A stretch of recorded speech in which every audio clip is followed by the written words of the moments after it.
This is Creativity Drill with Dr. Don and Jonathan Rundman.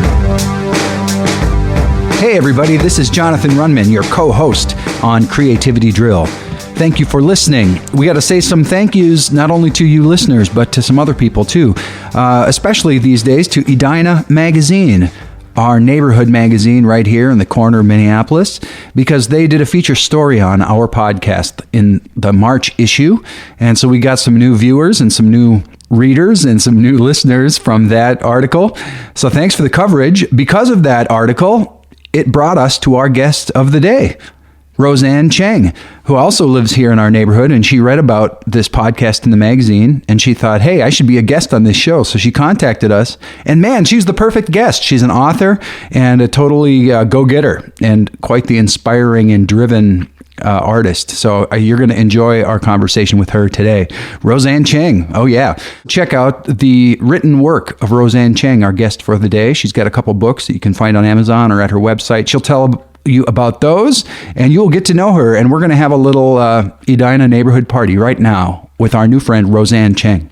The hinge is broken, and so if we don't have something behind it, it will fall over. It's just for it's physics. I was going to say it looks really cool though and very high tech. All the guests talk about the film projector. In fact, we should take a picture of it, actually. I think there are some pictures of it online, but we should take a picture of it. I'll take one of you guys behind it because that's a cool shot. If you do this, you'll be the first guest to shoot a photo of us during the show. Ready? 1, 2, 3. Cool. Oh, great. That'll be awesome. And then you can tag us on Twitter or Facebook or there whatever. You go. Perfect. Okay, Perfect. Got levels. We're rolling. I've got a beverage. Roseanne's got a beverage. Yes. Well, welcome. This is exciting. You know, there's we've had 20-something guests on the show, and every once in a while we have a guest that it's like a milestone guest. And you are a milestone because you're the first guest to approach the show to ask if you could be a guest. Awesome. And we were totally, the minute we got your email, like, your stuff, you're the perfect guest for the show because we have some criteria for who is on the show.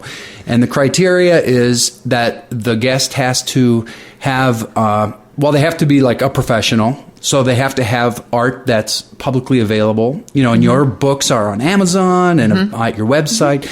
And the guest also has to have their own .com existence. So they have to have like a website that's really their own professional thing online. And then they also have to have a social media presence on Twitter or Facebook or whatever. And you had everything. Check. You're looking like $1 million. And obviously you're like out there, you're doing it for real. Doing it for real. You're an author. Yes. And I love Edina Magazine, of course. So when I saw what you guys were doing, I'm like, well, hello, neighbors. Right. Yes. That's the other thing. We need to know each other. She might be our first our neighbor guest, maybe. Yes. Yeah. And also the first author of published YA fiction. Right. Young adult fiction. So do you mind if we kind of launch right in to talk about what you write and what you've published so far, and then we'll see where the conversation goes from there. But tell us about your books. Sure. So I write books for young people that talk about social issues that are important to them and to their parents, hopefully too. So my first book was about a school that takes corporate sponsors over federal funding. I'm a teacher, so this was a topic very near and dear to my heart. And I kind of felt like I had this opportunity as a teacher to create a book that I would want to teach in the classroom. And I really wanted to get kids learning and thinking about where money comes from in schools and why it's important to them. That topic sounds a little heavy duty for... Kind of Big Brother? A little Big Brother, and it is definitely heavy duty, but kids are ready for that. I mean, I think middle school and junior high kids, they understand that there's a lot of complexity going on in school, that they either aren't privy to the information or maybe they get bits and pieces of it. Yeah. And that's kind of what the adventure is in that story. So is your target audience middle schoolers? Is that right? Yeah. Middle school, but that, YA and middle grade, those two terms kind of mesh together a lot. So, and it depends on reading level too. I mean, my books are pretty much made for like 5th to 9th grade. But, I've had plenty of adults read them and say, these have been really good outlets for us to talk to our kids about important social issues. So the first book was called The Take Back of Lincoln Junior High. And it's about this, this idea of corporate sponsorship and advertisements and how it's ubiquitous. And we need to understand that just as consumers and as young people and older people need to understand that too. And then the second book that just came out in October is called Edge the Bear Garden. And it's about cyberbullying and digital citizenship and being kind online, which was pretty important too. Did you say Edge of the Bear Garden? Edge the Bear Garden. Edge the Bear Garden. Yes. Okay, I have to see. Is it bear? Okay. Bear, not B-E-A-R, B-A-R-E. Yes, B-A-R-E. What would a bear garden look like? Yeah, it's actually a phrase of a poem that I really loved, and it kind of spoke to me as I was writing. So I pulled the phrase as the title for the book. Wow. So tell us a little bit about your journey of how you, first developed the spark of the idea and then writing it and then just the whole process of finding, an agent, a publisher, that sort of thing. Kind of give us the landscape of when did that start? Well, I'm 37, so maybe we should go back 37 years. Yeah. Well, we can do origin story. That's a good place to start. And one more question about age too. You're a teacher. What kind of classes are you teaching? Are they high school? I taught high school. Okay. Yep. Okay. Now that answered my question. Yep. Go ahead. Okay. So, long story short, I've always been a writer. So this has always been a dream of mine to pursue writing and to figure out how to be a writer professionally. So throughout my whole life, I've been, I've written in angsty journals through when I was a young girl, and then, obviously wrote, all through college as an English major, and I've always been a big reader. So, I always thought that I would write adult fiction. And it always surprises kids when I do school visits when they say, tell us about your first book. How long did it take you to write? The Take Back of Lincoln Junior High is definitely not the first book I've written. I've written I think I wrote 3 books before that one.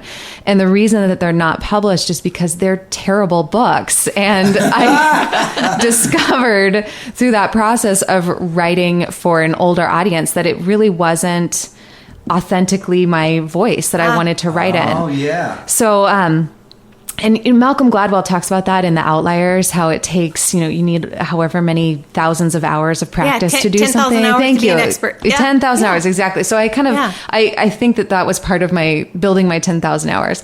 So, I started writing these books after I had my first daughter. So I have 2 children. They're 5 and 3.5. And when my daughter was born, I made the very difficult decision to stay home with her and stop teaching. And that was so hard for me because I love teaching, but it just made the most sense for my family to stay home. So I kind of had this idea in my head, and I thought, well, shoot, I'm not sleeping anyway. So I may as well use some of the time and start drafting this book. And what happened as I was outlining and I was kind of figuring out the story arcs and doing all the nerdy English major stuff with it, I felt like I had something really solid. And then I started kind of drafting the story and feeling like this is actually, I think, pretty good. Like, I really do think it's pretty good. Is this the junior high school novel you were talking about earlier? Yep. This was Take the Back book of Lincoln Junior High. that was being birthed at this time. Correct. Yes. And so I started writing it kind of slowly and piecing it together. And then when my daughter was 9 months old, I found out I was pregnant again. And that was a big shock. And so I figured, if I was really busy with one child, I was going to be super busy with 2 children, and I was right. So I figured that I should give myself a timeline to finish this story. Yeah. So I did. I finished it, and kind of sidebar, my second pregnancy with my son was very up and down, and I had a very rare complication, and so basically writing this book kept me from Googling my condition and constantly being worried. And so I feel like it kind of saved me a lot of anxiety to just, as a creative person, to stop focusing on what was going on in reality and just go into my made up world of this school that gets millions and millions of dollars. So I think I'll always be grateful to my son for that he kind of gave me that, that excuse to just focus on the writing. Yeah. Ironically. So anyway, I had my son, and then I, took a break from all the writing stuff for a couple months. And then I reread the story, and I said, oh my God, this is good. I have a good book here. Really, this will work. So how much time was that gap where before you went back to read it and get perspective and you realized that it was good? Was it a month or was it? It was probably about 2 months. 2 months. Yep. And I found that so valuable that Yeah. I did it again with my second book, that I gave myself 2 months after I finished it to sit with it, like, sit away from it. Let stop it working ripen on it. a little bit. This is great. I always try to put myself in the position of the person listening to this podcast. And of course, we have lots of listeners doing all sorts of art. But I think, man, intentional time apart from the work can be super helpful, because then you, like in the music business, you listen to it with fresh ears. And in your situation, you're reading it with fresh eyes. Yep. And I think it's true for any kind of art. And so that can be maybe a takeaway for somebody listening is, boy, if you're really pouring your heart and soul into your work, and if you have a reasonable occasion to step away, that can be a really good thing. I absolutely think so. And especially as creative people in general, artists of any kind, we get so caught up in our heads. It's so easy to do because you're so wrapped up in the work. And so when I stepped away from it and then reread it, I realized, A, these things were really great, and B, these things really need work. And that was, Do you ever enlightening. actually read it as a reader perspective, like, wow, I can't remember writing that? Or do you ever find like you forget some of the plot or some of the dialogue? Totally. Isn't that cool? Totally. Yes. I have had kids read my books and ask me about a very minor character, maybe just a name I threw in there to make a scene work. Yeah. And really have not remembered what they were talking about. And they're like, but you wrote the book. And I'm like, yeah, you're right. I don't know. Yeah. You always turn it back and say, what do you think? Right. What do you think that was? Right. Now I understand what all my teachers are always doing for me. Yes. Yeah, I've had that happen in songwriting where I'll make a demo recording of something, and it's like a songwriting demo, so it really comes pouring out of you in a wave of inspiration, or where you're just catching the wave, And then if you step away from it for weeks or months or sometimes years, and you come back and listen to the sketch again or the demo again, and it's really like a different person wrote it. Yep. And you hear it in a way that's completely as from the listeners or from the reader's perspective. And that's exciting. I love that moment, because you really get a reality check. Yep. Like, wow, this is a freestanding thing. It's its own thing. It has its own life apart from me, and I can just observe it like a real person. And I love that. It doesn't happen every time, but sometimes you get a chance to do that. Yep. When you were writing your book, your first book, were you doing it sort of alone? That is, did you have a writer's group supporting you, or did you have someone reading your manuscript, or did you feel like it's me? I'm pregnant. I'm like, so I'm not alone. But were you doing that alone, or did you have? I know some writers have sort of their writers groups. What was that like? Sort of put that in a context for us. So I've done it all. I've been in writers groups. I have written alone. I think what happens when you are a teacher is there's a big spotlight on your strengths and weaknesses as an artist. At least for me, that's what I found in writing. And I realized in my years of teaching that I worked best alone, and that I love to collaborate after my thoughts have been gathered and I have done all of the work up front. Then that's where the collaboration is really powerful to me. But if I have too many voices in my head while I'm trying to create the skeleton or the outline or even the first draft, I let it all just boggle my mind a little bit too much. So I actually purposely stepped back. I don't even think my husband knew the plot of the story as I was writing. He knew I was writing, but he also knew me well enough to know to leave me alone and let me get through it. Right. Yeah. So, but every writer's different that way. That's so good to know about what your own process is and what your own needs are for either being in a more social writing community that's supportive, or saying that, during my ideation or my creation stage, I need to be by myself, and the collaboration comes later. That seems like a good piece of self-awareness to have about your Yeah, process. and you don't know it until you've tried it too. I think everybody is so different that way. I mean, I think some people just thrive on feedback with every chapter, and they get they're just inspired to write more because they know they're writing for somebody else. I have never really needed a deadline per se to get something done. It's more just like, this idea has got to get out of my head, so I've got to hurry up and finish it somehow. When you are immersed in that, do you find yourself thinking about the characters when you're out grocery shopping or when you're you're feeding your baby at the time? Are you sort of living with your characters while you're writing? Totally. Wow. Yeah. Do you dream about starting, them? I always think that's an interesting question to see if your art comes into your sleep patterns at all. You know what? I don't remember ever dreaming about my characters, but before, I'm a big outliner. So I need to have everything written down, and then I need to have chapter by chapter bullet points. I'm not one of those writers that can just sit down and let the spirit move me as I write. So before I write anything, especially of this length, I have to have my main characters mapped out, and especially the ones who are telling the story. Both of these books are told in the first person. So I need to know who those people are.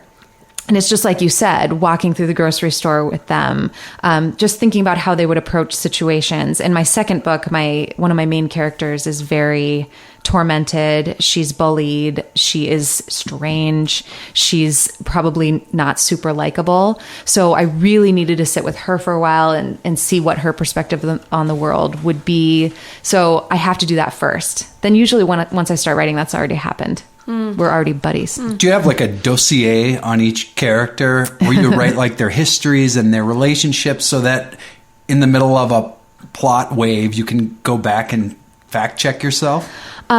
That's a really great question, and no. But I think some writers would do that. Yeah. I actually purposely leave my main characters very ambiguous because I want kids to be able to relate to them easily. So I purposely don't put a lot of physical characteristics in there. I want them to come up with it on their own as they're reading. I've always wondered about that. Like if authors have a physical, or do you ever cast an actor or an actress from film or movies into your book as the image of the person? Never film or movie, but in my first book, I had a teacher who was a really inspirational music teacher, actually. Oh, yeah. And he was based on a friend's husband who was just a phenomenal teacher. And so, even his look, his shoes, everything kind of... I even named the character after him because he had passed away as I was writing the book. And so I kind of wanted to do that to honor him. But everyone else is pretty neutral. Especially my second book,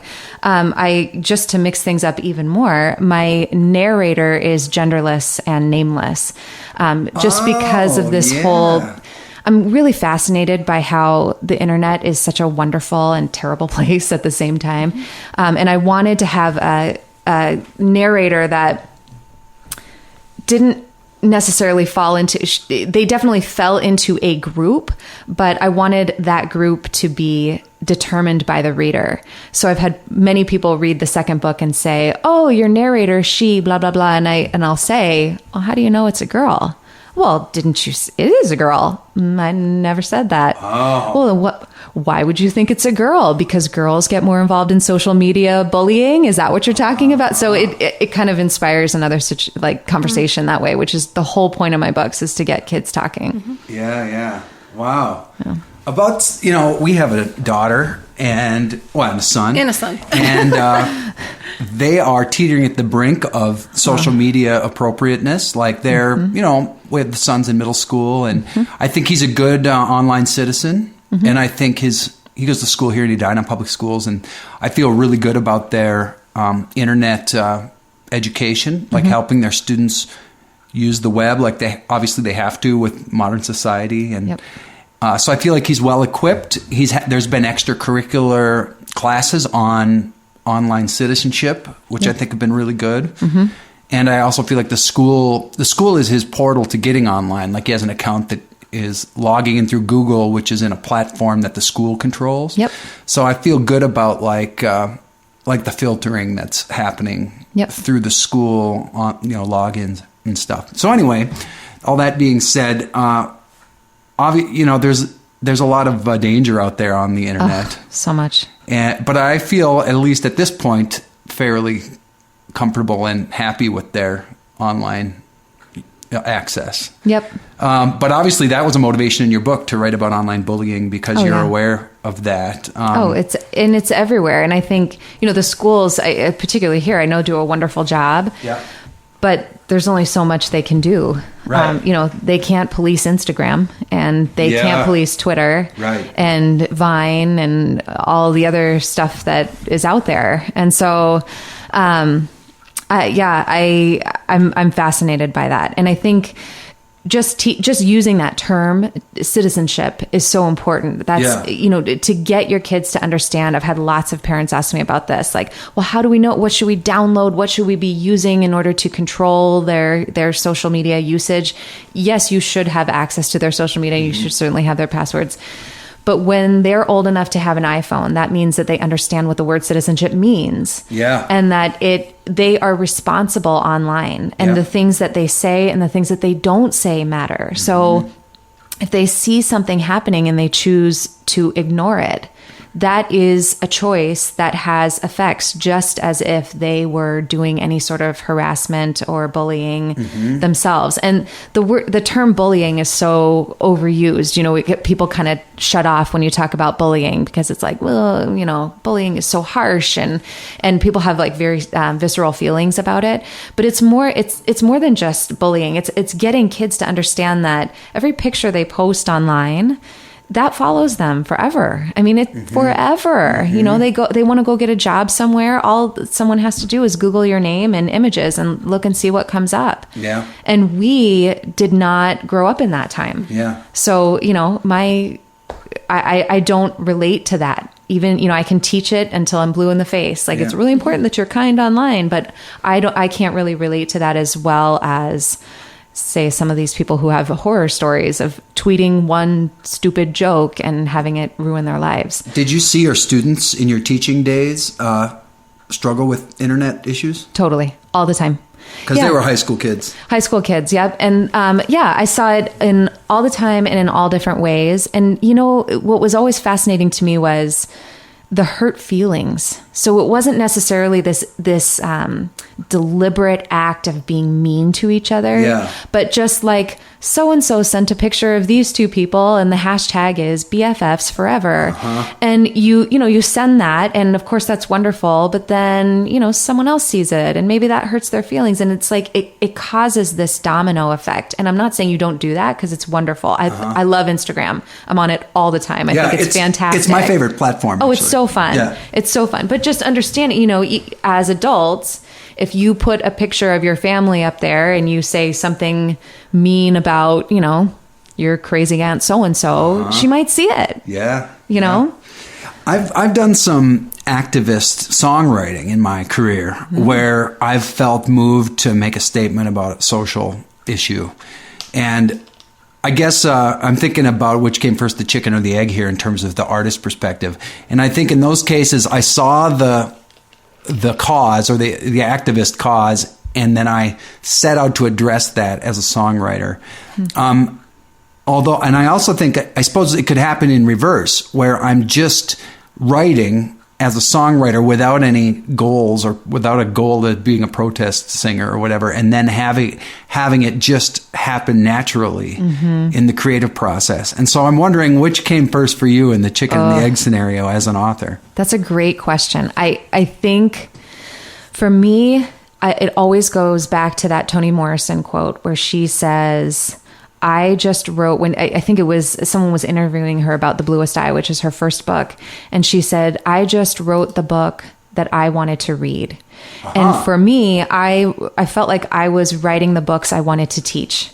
So I wanted to have these tools in the classroom. So if I'm going to talk about digital citizenship, I want to have a story about it where it affects people's lives. If I'm talking about our responsibilities in our communities with school funding and taking care of each other, I wanted to have something to accompany that. Yeah. So the most powerful books that I have taught have been ones that I could relate socially to in modern times. Yeah. Like Into the Wild is a good example of that. Just so many interesting ways of connecting that to real life right now. And the book comes alive. And so in the classroom, your experience, the child's experience and the teacher's experience is so much more than just the book. Yeah. It's Okay, so I'm hearing you say you're writing the book that you want to teach. Correct. Or you're writing to fill a void. Yeah. And I definitely have been in a phase like that in my own songwriting life. Exactly that. To write, I see a void where a certain topic or whatever is not being addressed, and so I want to step in and do that. But I've also had phases in my life, and I think I'm moving into that phase where it's becoming a little bit more form over function, whereas I'm coming from a place of doing a lot of function over form, and I'm just evolving as you do over a lifetime of making art. I think that sometimes the pendulum swings the other way. So do you ever think you'll get to a place where you're just going to be writing form over function? I hope so.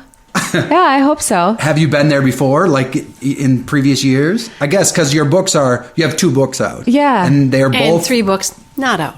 Right. 3 books that'll never see the light of day. Yeah. Yeah, I hope so. But I think this has worked so well for me. You know, that having that in the back of my mind, that I'm writing a book that I would want my kids to read in a classroom. Yeah. Or, you know, just my books don't have sex or drugs or violence in them. And it's, you know, not that I don't think that those are important topics, but I just kind of choose not to put those in my books. And so that has worked out really well for me. And I feel like that is kind of a nice part of my brand, like as a person, as an artist. Like, sure, if you buy a book that I have written, you can be sure that, you know, your child is not going to have a very graphic sex scene in it, and that is important to me. I like that. Yeah, so, I don't know. I feel like I keep talking about the same things on all the episodes of the podcast, but I am always drawn to these topics. Do you think Roseanne Cheng is your personal brand? Do you think of her, the author, as this entity that you are supporting and building upon and getting out there? Absolutely. Because I certainly do about Jonathan Runman. Yep. And I have feelings of guilt about that. Why? Because I've known people who've called me on it and accused me of being a materialist, commercial sellout. Sure. And egotistical. Egotistical. So whenever I meet an artist like yourself who actually comes right out of the closet and says the B word, brand, I get excited. Yeah. Because I relate to you and I think, you go get them. Really, like I just get so excited about that because I believe it's worthy of that kind of attention. Yep. And I think there's nothing wrong if you're an artist with being aware of your personal brand. I think it's important. You know, I am working with a local publisher, Wise Inc., Creative Publishing, and the 2 founders of that company are women who I just admire and respect so much. And when I first started talking to them about the publishing process and what it would mean for my books, they used that word with me from the very beginning. You are not just writing a book. I mean, you can do that, but they also knew that my dream since I was a little girl was to be a writer. Yeah. And so if you're going to be a writer, you need to create something bigger than that. And I think that the internet has forced artists to do that. Yeah.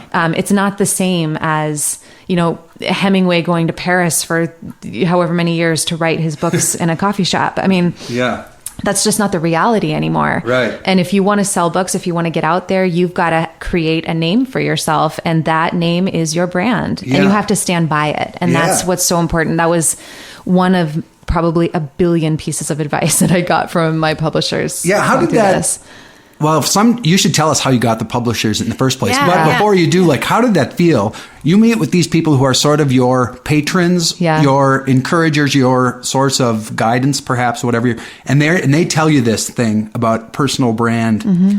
How did you feel? Was this a new idea? Did it freak you out, or did you feel fired up? Like totally, I felt empowered. I felt like, okay, if I am creating my own brand, then that means that's all the more important for me to create books that I can stand by. Yeah, that I want my kids to read. Yep. And when you have young children, especially, I never had a week at a writer's retreat to do this, but all of both of these books we came together in 5 and 10 minute increments when I was able to do it. I mean, with my second book, I remember breastfeeding my son on my computer, trying to type as I mean, that's just the reality. So I felt like when I realized that so much of this was in my control, it was awesome. Yeah, it was great. I love that. This is I think this is great for our listeners to hear. Good. Yeah. What were you going to say? You were going to ask something. Oh, I was thinking back to the process that you were talking about, and I was wondering if I think it's amazing that you can write 2 books in 5 and 10 minute increments, and I'm sure you had longer ones as well. But sure. I think that really speaks to your ability to focus and shift your brain into that mode, if only for 5 to 10 minutes, and get right back there. I mean, in a way, you have to know those characters pretty deeply. Yep. To kind of emotionally go there and to feel what you need to feel, and then, write what you're going to write next and that sort of thing. So I found myself wondering if you had a 1-month writer retreat, or I don't know, maybe you've done this, but if you had an opportunity to go someplace nurturing and wonderful, and guess what? For a whole month you can write uninterrupted. That sounds magical. Doesn't it? I was going to say, because I wondered. I thought, well, maybe you'd say oh, I couldn't do that. I need to do it in 5-10 minutes. But I don't know. Would that really, or do you think you'd write a different kind of book? Would your process be different? I'm so interested in how artists and creatives use the time that they have, because everybody has the same amount of time in a day. Yeah. If you would use it differently, or if you would find that your process shifts, or what would happen if you had that magical month? I don't know, but like I said, I outlined a lot with both of these books. So it was really hard for me to get lost, because I had literally outlined, I had all of my character arcs, I had point by point what was happening in the chapter. So there was never a point where I had to sit down and try to remember where I was or where I was going, because it was already written out. Yeah. So when I talk to kids now, and they ask about the process, and they always bring up writer's block. What do you do when you have writer's block? And I'll say, I've never had writer's block. I think if you have a proper outline, you don't have writer's block. You might have days where you're like, oh, these sentences don't feel great coming out, but you're not blocked. Right. Because you know where your story is going. Yeah. So I'm not a believer. Have you not a believer in the block? Not a believer in the block. Did you find at any point that as you were going through the story, you looked at your outline and you thought, oh wait, that can't happen to this character, or oh wait, this is so you've got your outline, but there's always that. It's a living, breathing thing. Absolutely, yeah, living, breathing, and it's funny. There are apps you can download, and you can pay for all kinds of stuff where they'll outline for you, and you can create something really, really fancy for your writing. I have no idea why anybody would pay for something like that. All you need is your blank Word document out, or your spiral notebook, and just bullet points. I mean, I'm a big believer that don't make it too crazy. Just make it as straightforward, as simple as possible. And when I go to schools, I will, make a big thing with kids and say, okay, you guys are going to see my outline. Prepare to have your minds blown, right? And then I'll just turn to the chalkboard and or the whiteboard, and just write number 1, chapter 1. Here's what happens. ... And it keeps you going and moving. I'd love to hear about your specific tools. Are we talking pen and paper, computer? What time of day? Is there a desk? Is there a lamp? Is there a candle and a cup of tea? Oh, yeah. No, usually not. There's usually a child hanging on me. No, I have a computer. I have a desk and a computer. Do you have a room of your own? That is so funny that you say that, because I was just thinking about how I really do need a room of my own. And yes. Virginia Woolf is very intelligent about that. But that is not to be in my life as it is. So, but what I do have, so I'm a morning person. So right now it is almost 9:35, and this is we're approaching bedtime for me. This is like really late. But I love waking up early. So with both of these books, I would be up before my kids. And How early? Well, 5? Yeah, about 5:15 usually. Okay. And then I'd just come down. I'd make a very extremely large cup of coffee because I limit myself to 1 cup of coffee a day, but it's a large cup. And and then I would just write. That's my favorite time to write, is early in the morning. We have another guest of the show, Andrew DeYoung, from earlier in season 1, who also was writing young adult fiction. He gets up at 5 o'clock in the morning. That's the magic time. I think a lot of authors work early in the morning. I think that's kind of a thing. Yeah. They might. I mean, there have been times where I wrote at night, but I felt like, especially when you're caring for little kids all day long. Yeah. I mean, I'm home with them now, so it's like, it's just constant. And by 9 o'clock, you're on empty. I just want to watch American Idol and just not think about anything for a while. So, is it a desktop computer or a laptop? Desktop. Oh my gosh. Yeah. You're kind of saying things that I kind of be surprised about. So you don't go to don't go to Starbucks for an hour. No. Oh, okay. So this is the other thing. I don't know how people work in Starbucks. Yeah. It's so loud, and I'm constantly hearing other people's conversations. The music really affects me. Yes. Yeah. Yes. I mean, the milk machine or maker. Yeah. I like silence. I'm an introvert. I like quiet when I'm working. I need to focus.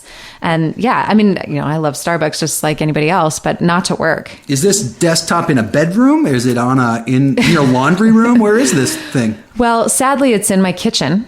Oh my gosh. In a little corner. Wow. But you take what you get. Yeah. You I guess so. Yeah. Yeah. How about if you're in the middle of the day and it's nap time and you get a dose of inspiration? Do you ever just stop what you're doing and run over and type a paragraph? Very rarely. Yeah. Yeah, not usually. I'm a ruminator, so I need to sit with the story for a while. Like I have an idea for a third book in my head, and I'm kind of going through. I'm in the very beginning stages. I haven't written a single word. I have no idea where the plot is going, but I have this just idea of what I want to write about or a topic I want kids thinking about, and so I just need to sit with it for a while. And I'm not one of those like in the middle of the grocery line pulling out something to write down real quick because I've been inspired by a pack of gum or something. Do you have friends or acquaintances who are like serious, nationally active professional authors who are farther down the path than you? I've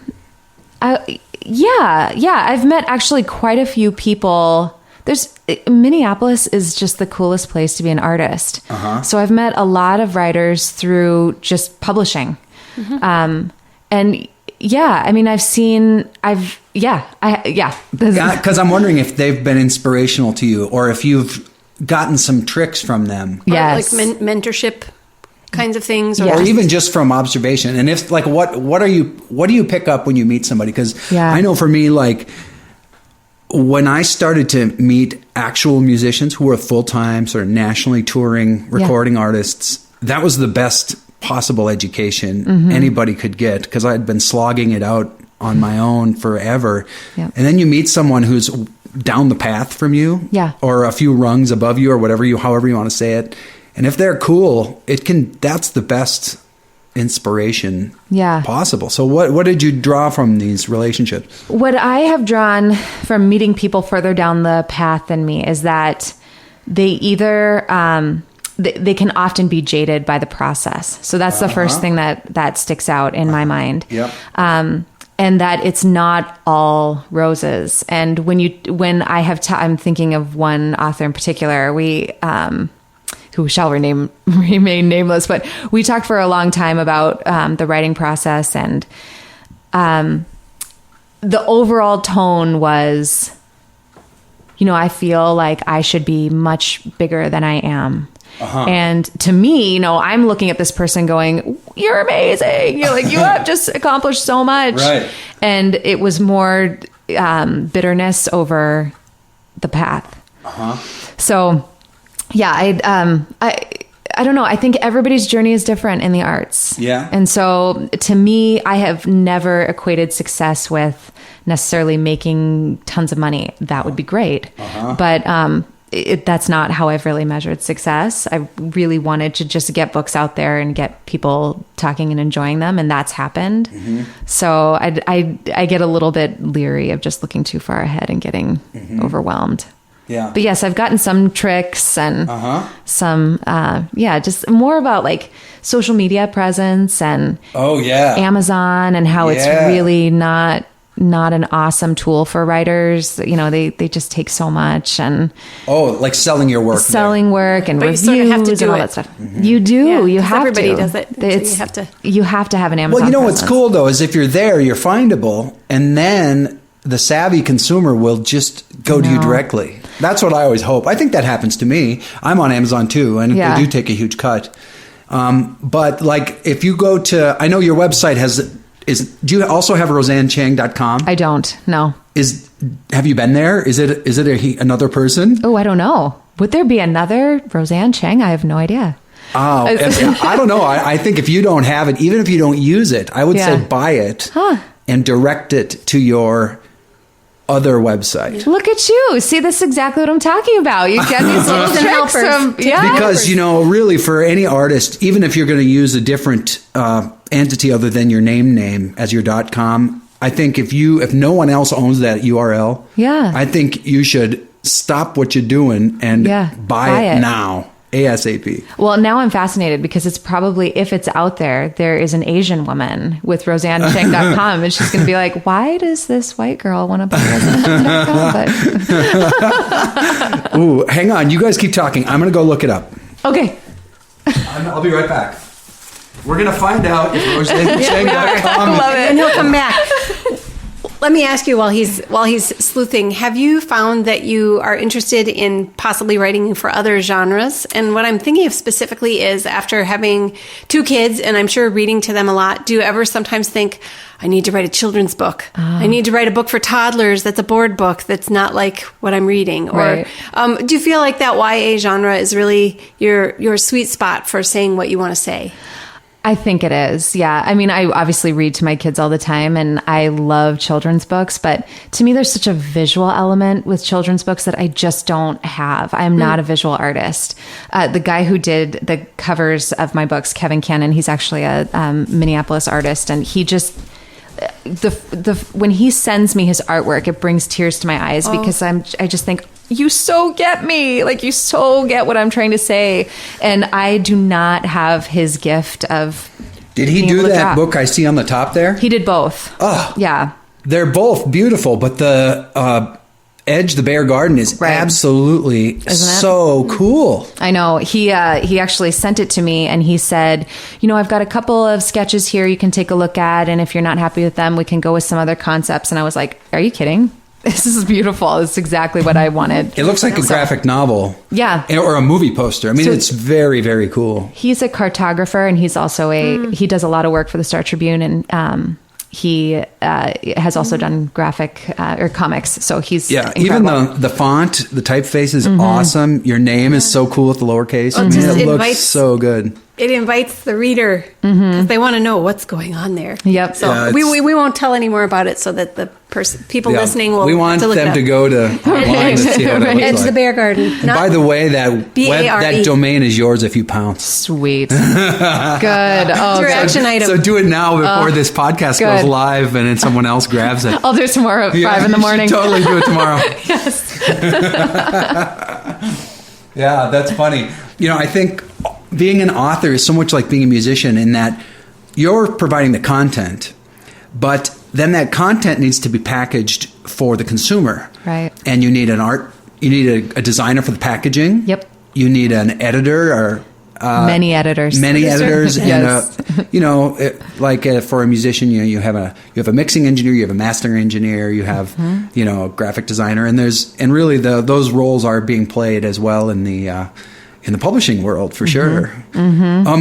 Here's the question I love to ask people who have physical product. And by the way, I love in the arts when there's physical product in a box that someone can buy. I just think that's so exciting, whether it's like a CD or vinyl or prints of a painting or a book. Like, what did it feel like when your first book showed up at your house and there was a box of them and you'd never seen this before, and the box came and you had books for the very first time? It was terrifying. It felt very real to me. Yeah. And so this is an interesting story. So with the first book, The Take Back of Lincoln Junior High, I had a different cover for a very long time. And with books, you print what's called a galley. So it's like 25 copies. It's the first 25 copies, and it's usually not fully copy edited or proofread yet. So there could be mistakes in it. But the reason you print them is to send them off to bookstores or to reviewers, just so you can get some early buzz, like we were talking about. So I got these galleys, and my publisher actually brought it over to my house. We opened it up, and I had, this kind of ceremonial, all these people like, wow. And I just felt just dread. Like, this is actually happening. Like these are real actual books. And as I was looking at it, I wasn't totally in love with the cover. But I didn't really voice it because, like I said, I'm not a visual artist. Right. So I was like, well, it's fine, whatever. So I had a meeting with my publisher. It was probably about 4 or 5 weeks before this was going to go to print. Yeah. And wait, how much time between when you get galleys at your house to when the real run goes to press? It depends, but yeah, a month, maybe 6 weeks. But I had a meeting with my publisher, and she said, I want to know how you feel about your book cover. And I said, it's fine. And she said, no.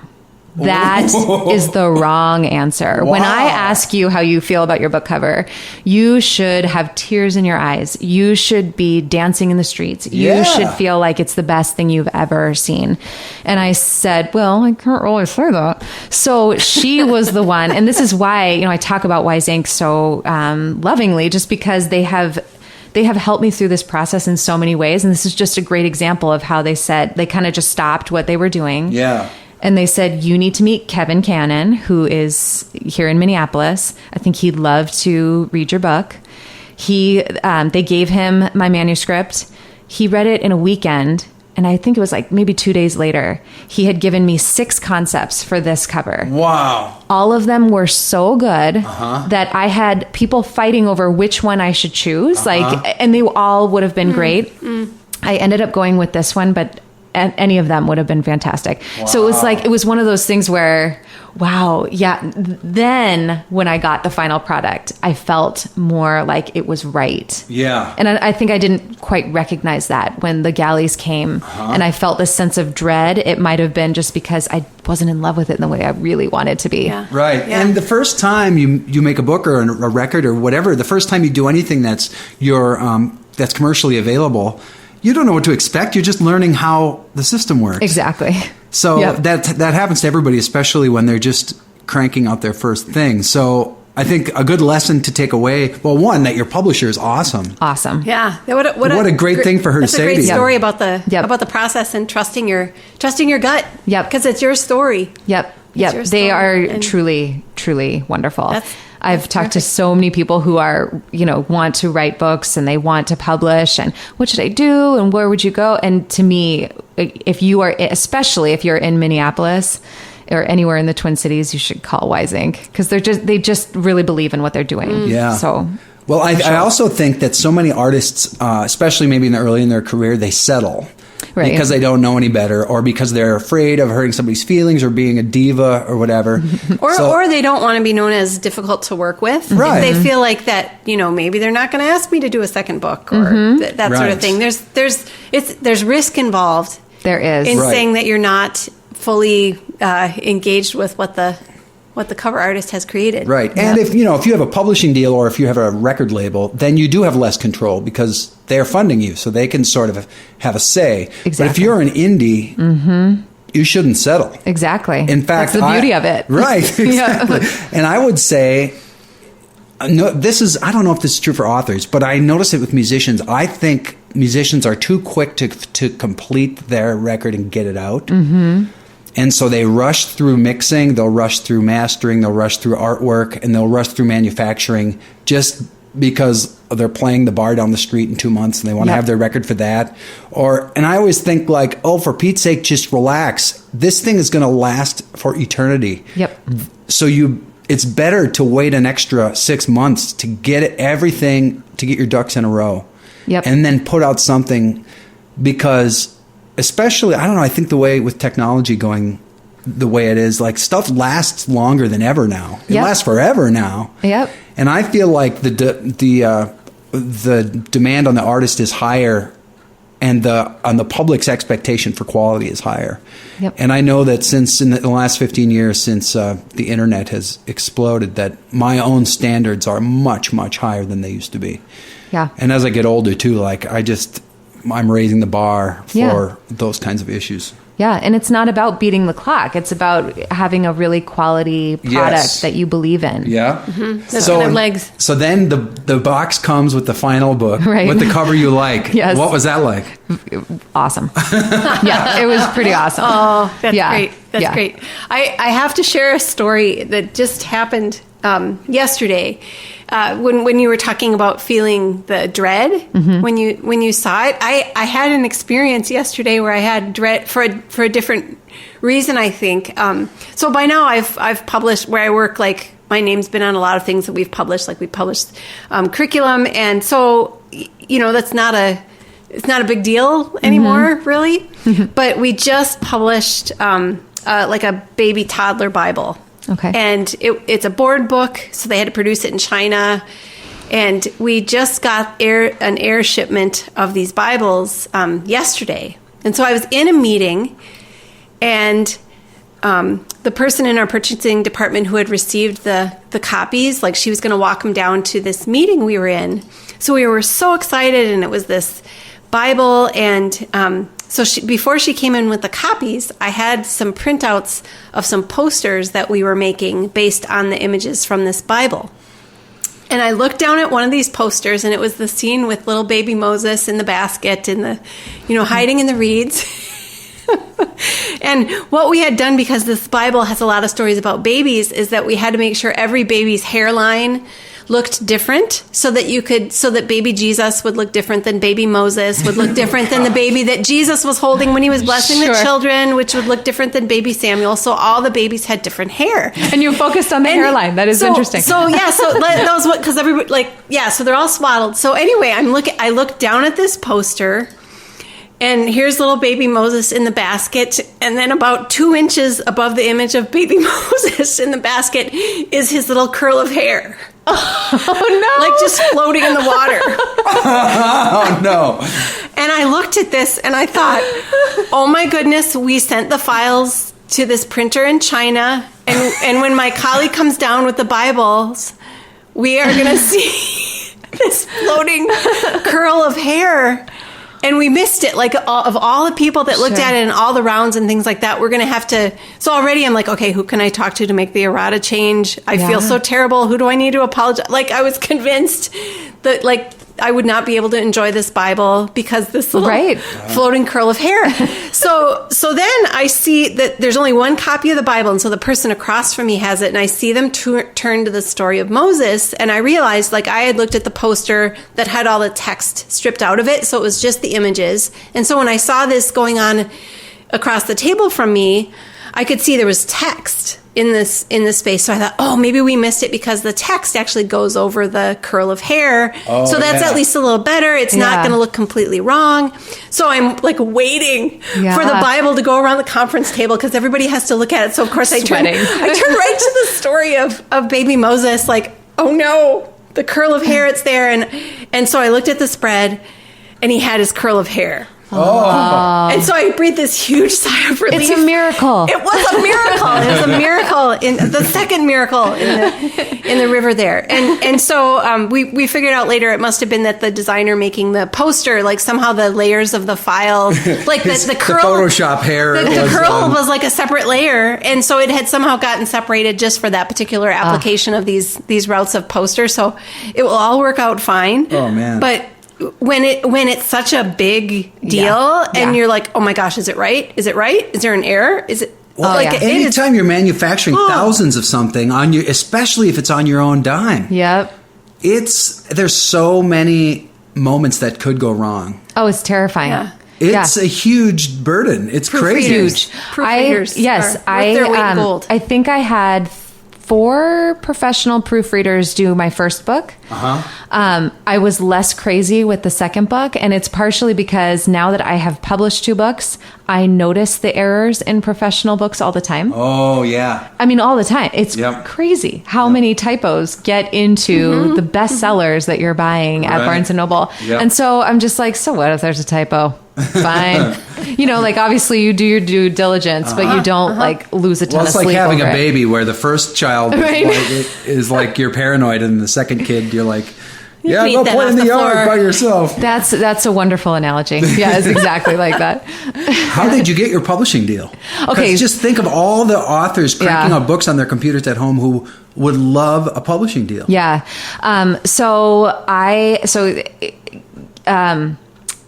Long story short, I shopped my first book out to many agents. This was right after I'd had my son. And usually as an author, when you shop out your work, I don't know if it's the same in music, but when you try to find an agent, you send out a pitch letter, query letter, and then you're lucky to get a response. And it's usually no. Yeah. We're inundated. We have so many, whatever. With this first book, I think I pitched maybe 60 or 70 agents. Wow. And I got 7 responses. On all of them either wanted partials or the full manuscript. Yeah. Which was, that in itself as an author is super exciting to have agents be that excited about your work. And so for the sake of the listeners, you need the agent to get the publisher. Get you in front of a publisher. Absolutely. So it's a 2-step. Yep. process. Any of the major publishers, you can't just pitch them directly. Okay. Small presses are different. Okay. So anyway, but I kind of wanted the whole thing. Like I wanted to be in Barnes and Noble and have big giant displays of my work everywhere. Right. Where's my like $200,000 advance or something?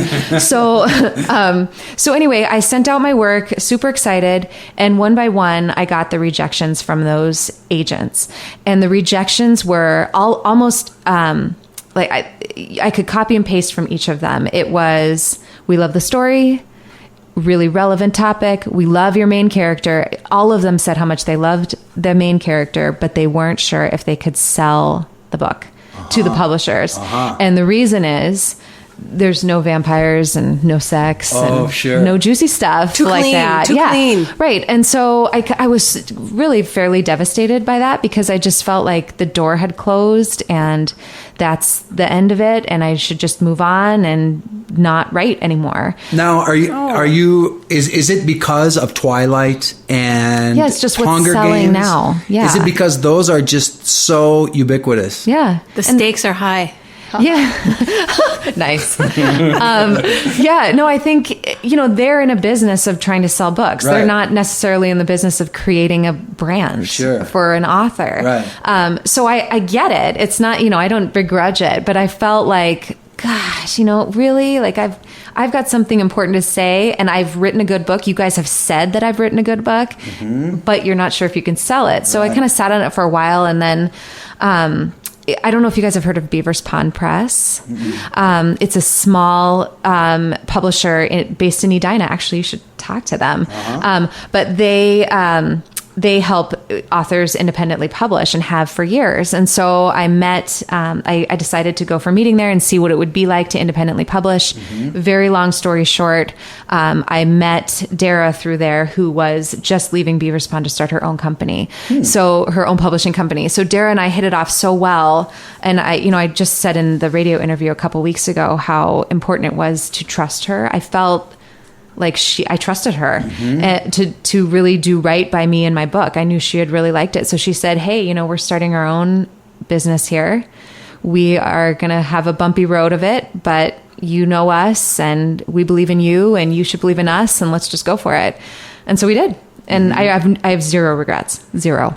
And so she became your agent or your publisher? She's the publisher. I don't have an agent. Oh, so you just went directly to the publisher in a kind of an indie publisher situation. Well, yeah. And if you're an independent writer, there's no need for an agent. And there's articles out all the time about how the agent role is kind of going by the wayside for so many authors because they don't necessarily need it. I mean, as a teacher, I was looking at my book and I was thinking, well, shoot, those big agents can't sell it, but I can. Like, I've got all these connections here. What do I need these guys for anyway? Right. And Wise Inc. really affirmed that for me. They were just like, no, you certainly don't. In fact, you'll probably see much more profit if you do it yourself as opposed to giving 80% to a big publisher. Well, and that's certainly how it works in the music business too. Like if you're your own label, if you can get out there and sell the work yourself, Yep. you might as well keep all the money. Yep. Or, it's ideal. Yeah. But it's hard. I mean, you got to hustle. Yep, you you can't gotta just hustle. sit back and, hope that somebody clicks on your website. Right. That's not how it works. Yeah. How it works is looking through your local magazines and be like, hey, my neighbors have a podcast, that's how it works. You just be open to those possibilities. Absolutely. But you have to enjoy that part of the process too. Yeah, you have to. Yep. And it's great. Like, it's awesome that you emailed us.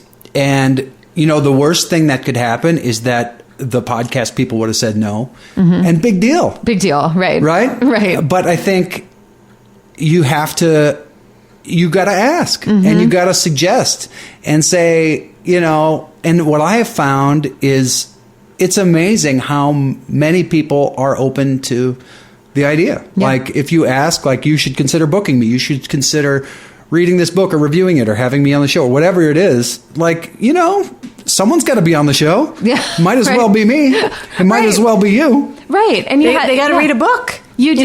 They've That's right. got to have books on their list for teaching in their middle grade. So why Right. not your book? Or, reading with their own kids. I Yeah. mean, that's so important. And it just goes back to the importance of creating a product that you are proud of, that you're willing to back through the long haul. It's just part of the process. Yeah. What have been some stories that you've heard from people maybe all around the country of reading your books? Like, have you heard from teachers? What have you heard from families? Are there any sort of cool, surprising stories you can share about people who've really connected with your books? I have been so excited every time I see a picture of somebody holding my book like on vacation. To me, that is just like such a compliment. And Yeah. I used to live in Asia, and I worked with a guy who was Australian, and I hadn't seen him in years. I mean, we moved back from Asia in 2008, and so I published this, and I had kind of put it out a little bit on Facebook, but I'm kind of weird on Facebook. So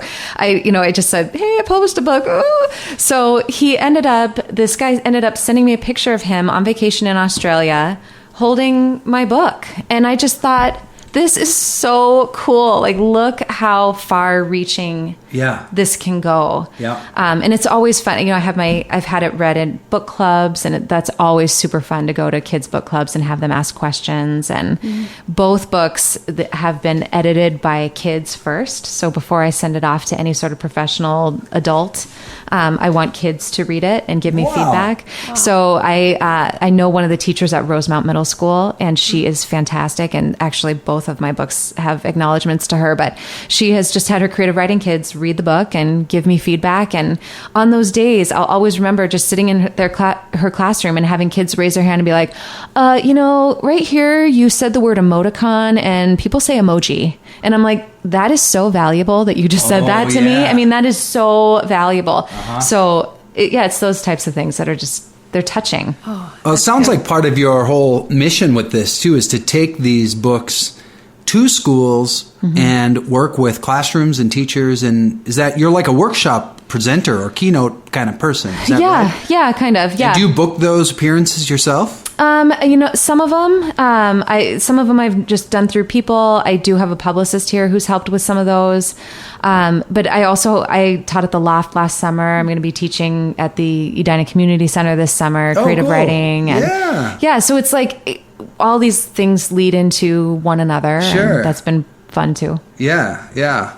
Well, I love the idea of taking it into the classroom and like I noticed your website, the title of the website suggests that the learning portion of the books is key. Yes. It's not just for reading. Right.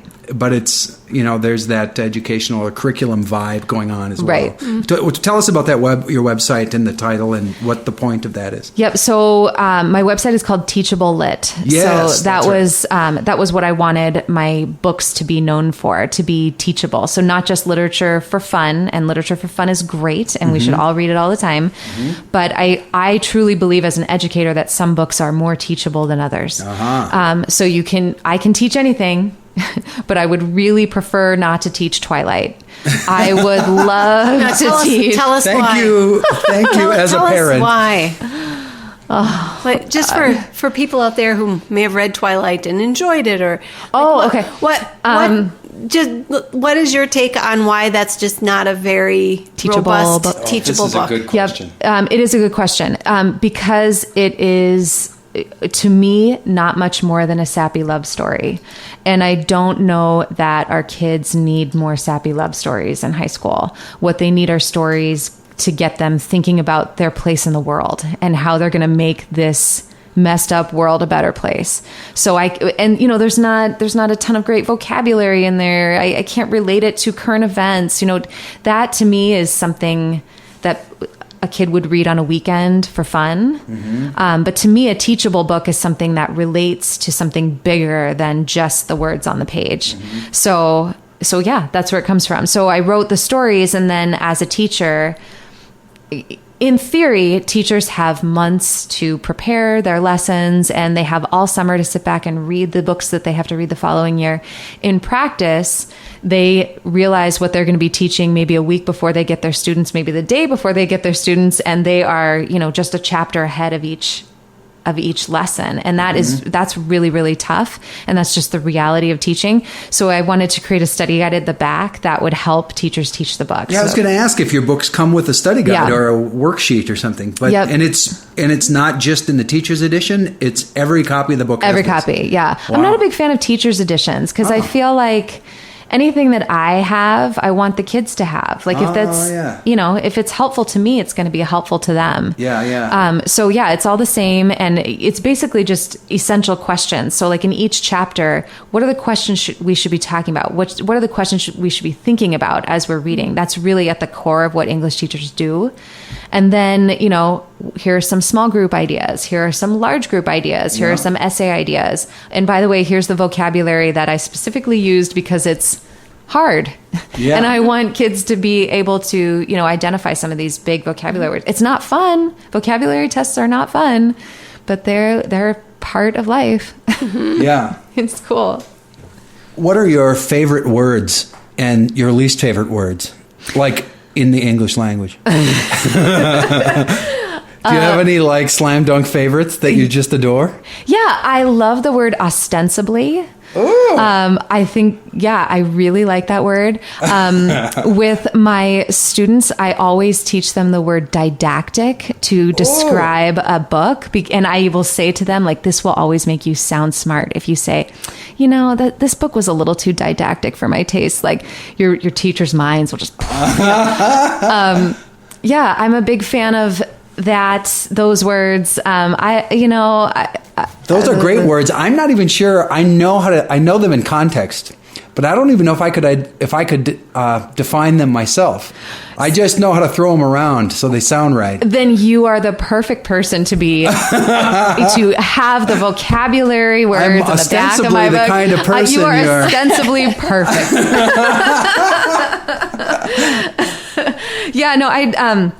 What I don't like is repeated phrases that are trite or that don't mean anything. So if somebody just is constantly saying the same phrase over and over again, it usually doesn't happen in books just because an editor will catch that. And I do that too as a writer. I have these little tics that everybody does when they're talking, but yeah, that was a learning experience for me too. My editor at one point was like, you've used this word 10 times in this chapter. And I'm like, ooh, wow. Yeah, look at that. There's so many words like that I find there's not enough adjectives for positive adjectives. And I hate great.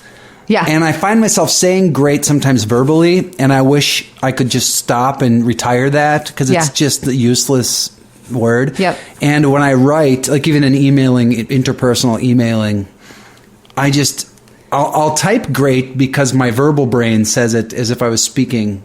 That dinner was great, Yep. But when I see it written, it makes me want to vomit. Yep. I hate how it looks, and I hate the job it does in written language. And it does no job anymore. It's completely become... It's lost its meaning. It's become a garbage word. Amazing. Amazing. People say amazing all the time. Right. Yeah. That's a great example. That's an amazing example. And so, gosh, I've been I've been wanting to just thesaurus myself. Did you just say thesaurus? Like a dinosaur? Theosaurus Rex. Because I want to have some other options to kick around in there. Yes.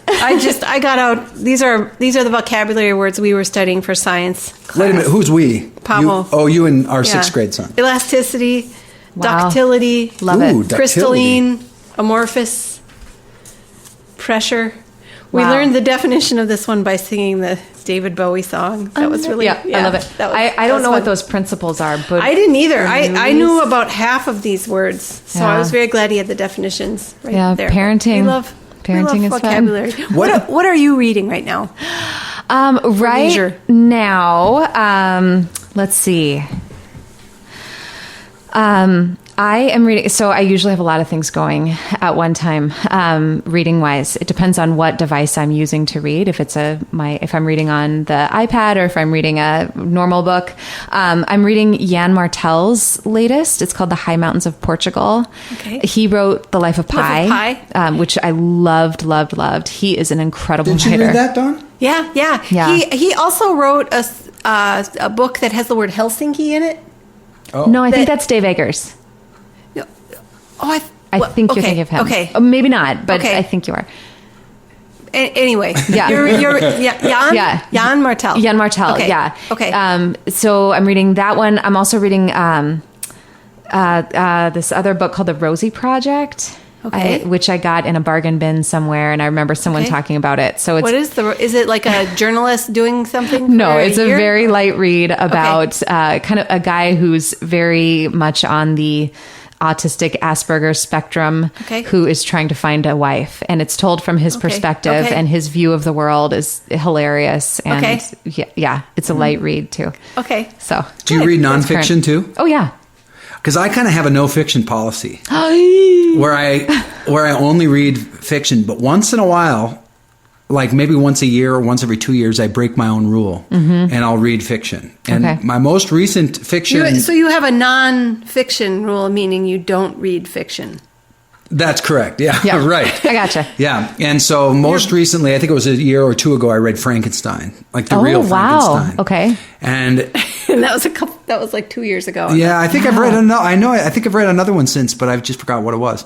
But Frankenstein was that really kicked my butt because it was Right. kind of a slog. Yes. But then it got really great. Yes. So it was these moments of great. And then he'd be as I use laying the word reading it and great. be like, But yeah, it actually had moments that it took my breath away Wow. because the turn was so scary or surprising. Wow. And so that was a real fun because I felt like I was really out on the edge, like getting through the boring parts. Yeah. Because it was there. It is pretty. Dense. It's dense, yeah. Or it's just not the way books are written these Of days. all the fiction, if you're going to read one fiction book a year, you chose Frankenstein. That's really fascinating to me. It speaks a lot about the person that you are. But then I had a couple, maybe a year or two before that, I had a Cormac McCarthy phase. Oh, yeah. Because I read The Road. Was that and great? that Yeah. was so wonderfully terrifying. I could not put it down. And it was one of the most... it great? I see now I'm so Amazing. sensitive to that word that I can't even say it anymore. But like, I don't think I've ever had an experience in my entire life that I had reading The Road by Cormac McCarthy. It was absolutely all consuming my heart and soul and mind. And I could not put it down, but I was terrified to get to the next chapter. I know exactly what the you mean. next paragraph. Yeah. I had never had those feelings before in my body. I mean, it Yep. was, I couldn't believe a book could kick my butt like that book did. Yep. And then, of course, I thought after I was done, I was just totally exhausted. Yeah. But I'm incredibly fulfilled. And I immediately read No Country for Old Men. Oh, right. Which is another one of his books. Well, you just dive right in. Yeah, I am reminded of The Road so often here in the winter. I'm from California, so Yeah. like I'm not used to these. I'll never be used to these winters here. But if I'm driving down a road in the dead of winter and Yeah. it's just gray everywhere and there's right. no leaves on the tree, I always am taken back to The Road. So you read that too? Oh yeah, I taught it. Yeah. You taught it? Yeah. To who? Seniors. High school kids read that book. Oh yeah. Did they love it? Or Loved it. I bet they did. They loved I it. bet they were Yep. freaked. Or maybe I was yeah. more freaked because, see, I was reading it at the time, my son was like a little preschool kid. Oh, and I was yeah. really relating to the father-son thing in that book. So much so that it about knocked me out. Yeah, I get it. And so I think maybe if you don't have the parenting baggage, Yeah. it can just be a little bit more action adventure, perhaps.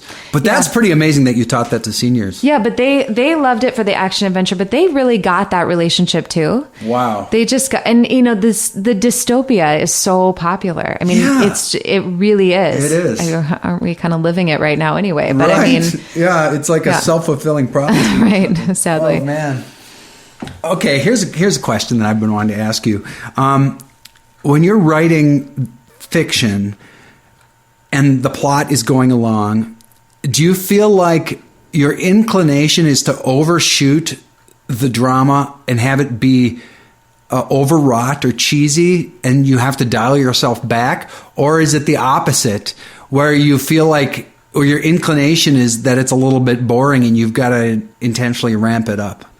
Always the opposite. Always. Okay, so which one? So I always have pretty much bare bones when I'm first writing something. It will be, if I have a scene that's really important between two people, I'll write a few lines of dialogue, finish the chapter, and then go back and beef it up. And I think it's because, just like you were describing when you were reading The Road and feeling so caught up in the moment, I can get that way too. So I need to have it down. I need to have the bones. I need to have the skeleton down, and then I can add to it. Okay, and when you say add, you want to ramp up the drama. Yeah, ramp it up, or turn it up to 11. Exactly, or add several details, or like things, sensory details that might keep me from getting through the skeleton phase first. I mean, that's just me. I can't speak for every writer that way, but that's certainly how I operate. Yeah, and I think I think I've been in situations in both, like in terms of songwriting, where it needs to have more drama or emotion. Or actually, that's probably my biggest flaw, is that I tend to be too analytical or too observational or clinical in the writing, and it needs to have more feeling. Yeah. It needs to have more heart. Yeah, and so. In my earlier days, I didn't even bother with the heart. I just kept it clinical the whole time. And that worked in certain songs, thankfully. Ostensibly. Nice. Oh, nice. But there are other times where I think I limited my own audience because I shut out a whole lot of the population who just wasn't able to meet me there. Yeah. And in recent years, I've been more available to that kind of vulnerability. Because you're a father. I think so. Right. I think it's because I'm a father, because I sort of had a midlife crisis. I'm 40-something. And boy, that turned me into a different guy, really. And I was able to go there as a writer for the very first time. Yep. And my audience responded, and I couldn't believe it, because all of a sudden I was getting reaction that I had never had before. Yeah. And they were reacting like, wow, Jonathan's he has a heart. Look at that. Yeah, that reminds me. So one of my favorite books of all time, and when you talk about a book profoundly affecting you, this one did it for me. It's called Extremely Loud and Incredibly Close by Jonathan Safran Foer. You ever heard of that? So it changed the way I look at writing and reading, and it touched me on every level. I just am completely in love with this guy. Sorry, husband. But anyway, what he writes, and I can't remember if it's in the acknowledgments or maybe in a different interview, but someone asked him about the process of writing that book. And he said, as he was drafting, his editors kept telling him, feel more. You need to feel more. Yeah. And I can tell you that throughout that book, I mean, even just talking about it now makes me so emotional, because it was so beautiful on every level. There's art in it. There's, he goes back in time. It's present day. There's this beautiful main character, many beautiful main characters. I mean, he felt that book. Wow. So to me, it showed in just its perfection in my eyes. I mean, what do I know? But to me. That's interesting that you're tuning in so much to your emotional state and to the emotional state of the author at the time he was writing it, because I'm thinking about the emotional state of middle schoolers, and that's such a remarkable time for human beings compared to any other time in their whole lives, because of how their brains need to completely rewire, and their neurological systems are sort of awash in hormones and neurotransmitters and things like that. It's just such a unique time. And if you told yourself someday you are going to be a published author and you will publish YA novels, would that have surprised an earlier self of yours to know that you would choose to write for that time of life? I don't think so. And the reason is because I lived vicariously through books during that time of my own life. I mean, I so remember being impacted by books more than music, more than anything else. I lived through these characters. So, it kind of, looking back now, I'm like, gosh, why did I even try to write different genres in the first place? Like, why didn't I just jump into YA when I was an English major in college? Because it really was a fairly logical fit for me. I just didn't quite see it at the time. But I totally agree. I believe that it's such a transitional time. It's a wonderful, crazy, awful time too. So I want to be like a positive part of it if I can. What books would you put in a middle schooler's toolbox, or what would you have their library besides your 2 books? Well, obviously, yes. What could be on their shelves? We might have parents of middle schoolers listening to this podcast, and they're probably really interested to see what you would recommend. I love Persepolis. So it's a graphic novel. Kids love graphic novels, and it's just fantastic because it's about Iranian immigrant and to the United States, and the refugee crisis, and the wars in that part of the world that we just really don't quite understand. I believe there's 2. There's a sequel to Persepolis. So those 2 books are fantastic.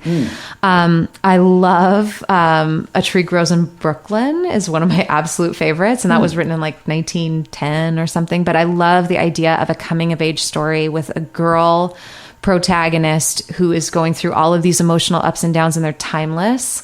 Bridge to Terabithia is one of my favorite books of all time. So that one definitely would be up there.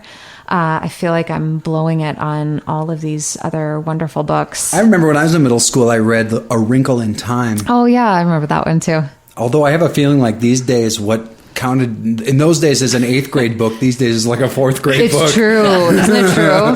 Yeah. I know. I feel like or To Kill a Mockingbird is being taught younger and younger. And I'm always just like, why are we teaching this book to 6th graders? Like, that you got to be a little bit older to understand what's going on here. Yeah. But, what do I know? Yeah. It's weird being the parent of a 6th grader and watching just the curriculum they're navigating and thinking like, I didn't have to do that even in high school. Yep.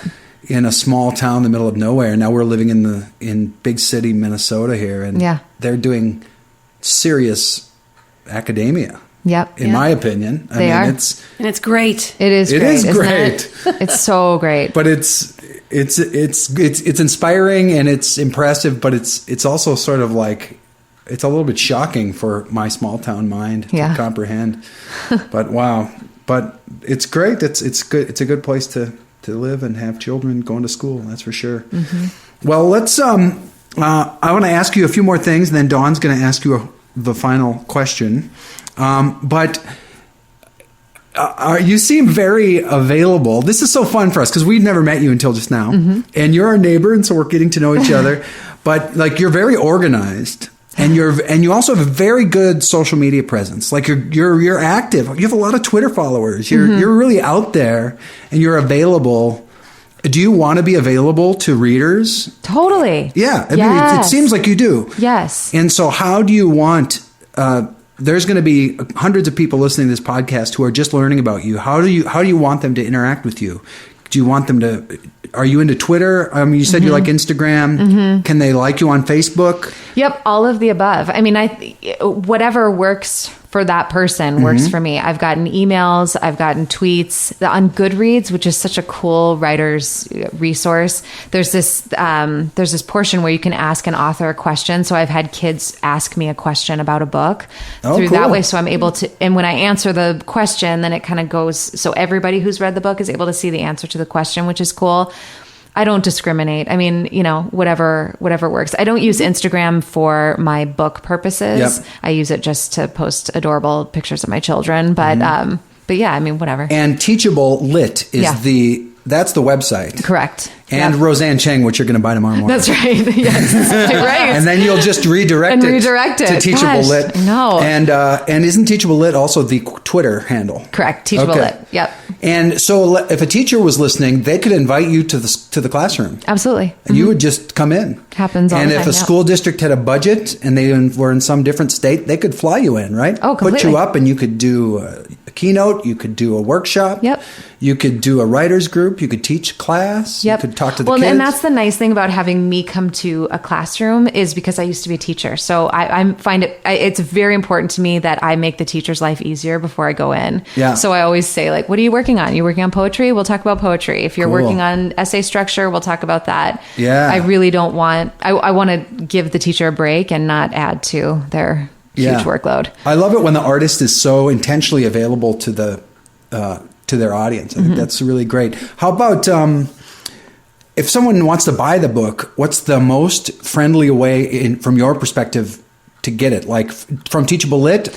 Yeah, from Teachable Lit. Rather than Amazon or something? Yeah, well, so if you order it on Teachable Lit, it comes to me as the order. So I'm able to sign it to the great. person and so you could send it autograph out. the book. So it's just more fun that way. So do that. Yeah, definitely. that's really fun. I mean, it's certainly available on Amazon. You're welcome to purchase however your heart desires. But if you want a signed copy, it's much easier to do it through Are me. you in bricks and mortar retail some places? I'm in Majors and Quinn. I can't remember. Oh, didn't I see you did a reading at Majors and Quinn when the book came out? Well, I love Majors and Quinn. Yeah. They hosted my book launch for the first book. I still haven't even had a book launch for the second. Ooh, You haven't? No, but we could. That could be something really cool. Yeah.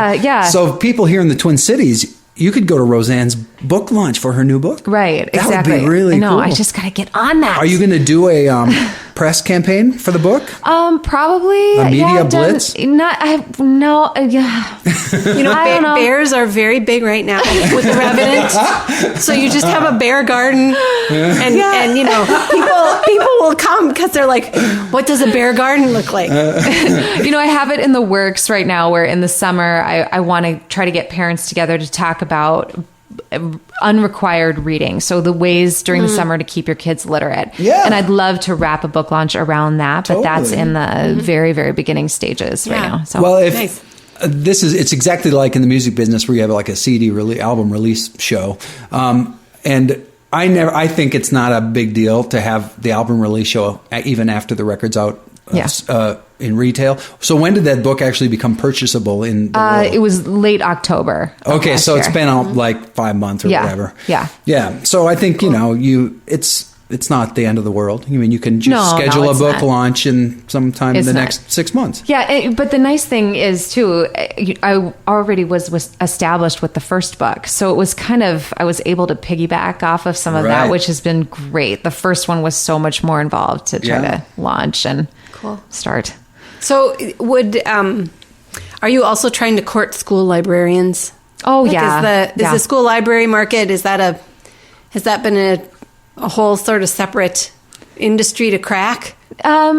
No, not really. And it really Okay. depends on the school. Okay. Every school is so different. They're called media specialists now. True, yes. But every media specialist is different. So some of them are really looking for authors to come to visit. Some of them just don't have the bandwidth to do that. Some schools just don't have a media specialist at all and they're really struggling. So, it totally depends on the school. And some teachers are just more open to it than others because they're so backlogged with stuff. So Yeah. Okay. Yeah. Okay. So people could buy the books and just donate to their local library. Oh, or school absolutely. library. Yep. Oh, that's a good That's idea. another idea. Yeah. Buy Absolutely. Roseanne's book and give it to your school. Give it to your Yes, school. I love exactly. that. Buy Yep. 2 copies. Yep. Keep one. donate one. Yes, Yeah. love There you go. that. You're So, hired. Yeah. So my question for you is, what would you tell your kindergarten self? My kindergarten self, so I have to have a kindergarten mind. Yes, you are your 2016 self going to your kindergarten self and telling yourself something. I would tell myself not to be afraid to try. I think that for some reason, when I was younger, I got it in my head that trying meant possible failure and therefore don't do it. And then I kind of half-assed things for a while because that was safer too. And then I became a mom, and I don't want that for my almost kindergartner now. You know, I want her to feel empowered to try and to be totally okay with failure, because that's part of the learning process. So yeah, try harder. Good. Excellent. That's great. That's Roseanne Cheng. Thanks, Roseanne. And you. check out her online and check out us online. And you can follow us all, like us all, and listen in the future for more fun. Thank you. Good night. Creativity.